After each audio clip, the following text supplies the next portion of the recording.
Salut, c'est Trado, je suis content de vous retrouver pour la mise à jour des matrices de trading pour l'euro-dollar, le bitcoin et le pétrole brut Brent. Je vous rappelle que tout ce qui suit est donné à titre purement informatif. Je retrouve de l'autre côté.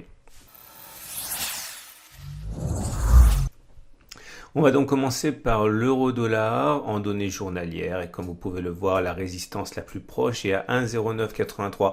Indice 12 zone qui s'est révélé infranchissable depuis le 14 avril 2020. D'un autre côté, nous avons un support évident à 1,0797, 1,0727, zone également infranchissable à la baisse et ceci depuis le 5 avril. On descend d'unité de temps, on regarde les données 4 heures et on retrouve par transparence bien sûr les éléments techniques qu'on a mentionnés sur une unité de temps journalière.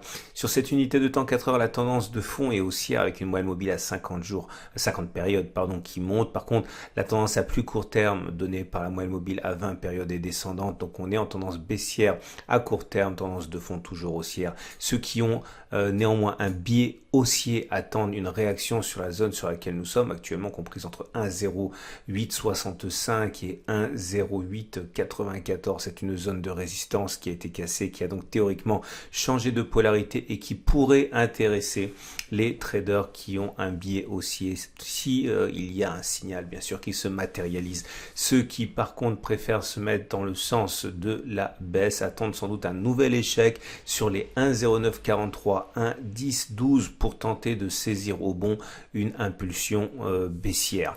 En cas de franchissement d'un 0,983, un 10-12, là aussi les traders haussiers pourraient être intéressés à condition de saisir un signal haussier s'il devait se manifester. On passe au Bitcoin, Bitcoin en données journalières et là aussi nous sommes sur un support comme vous pouvez le voir, les 8525, 8857 ont servi de zone de trampoline depuis lundi 4 mai. Les rebonds ont été massifs. Il faut voir si effectivement on arrivera à reproduire cette performance maintenant. La résistance immédiate est à 10,64, 9995. On descend d'unité de temps, on regarde les données 4 heures.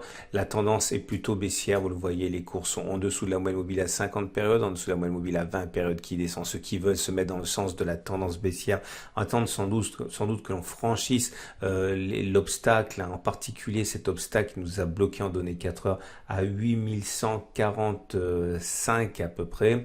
Ceux qui au contraire veulent se mettre dans le sens de la hausse attendent une réaction sur les niveaux actuels des 8525, 8857 pour éventuellement surfer sur une impulsion haussière également valable en cas de cassure de la résistance des 10,064, 9995 conventionné précédemment. Attention, tendance toujours baissière sur le Bitcoin en données 4 heures. On termine avec le pétrole Brent, là aussi en données journalières, et là nous sommes sur une résistance, les 36,92, 34,50 le baril, comme la semaine dernière, cette zone n'a pas été franchie. Le support immédiat est à 23,33, 18,90 le baril. On regarde les données 4 heures pour les traders en intraday. La tendance elle est haussière, vous le voyez, c'est évident. Nous repassons au-dessus de la moyenne mobile à 50 périodes et au-dessus de la moyenne mobile à 20 périodes. Néanmoins, nous sommes au contact d'une résistance, donc l'achat incite nécessairement à la prudence. C'est plutôt en cas de cassure de la résistance qu'on vient de mentionner que d'éventuels traders haussiers pourraient s'avérer intéressés. Par contre, ceux qui ont un biais baissier, qui envisagent de trader à la baisse, donc saisissent, tentent de guetter un signal baissier sur la zone actuelle.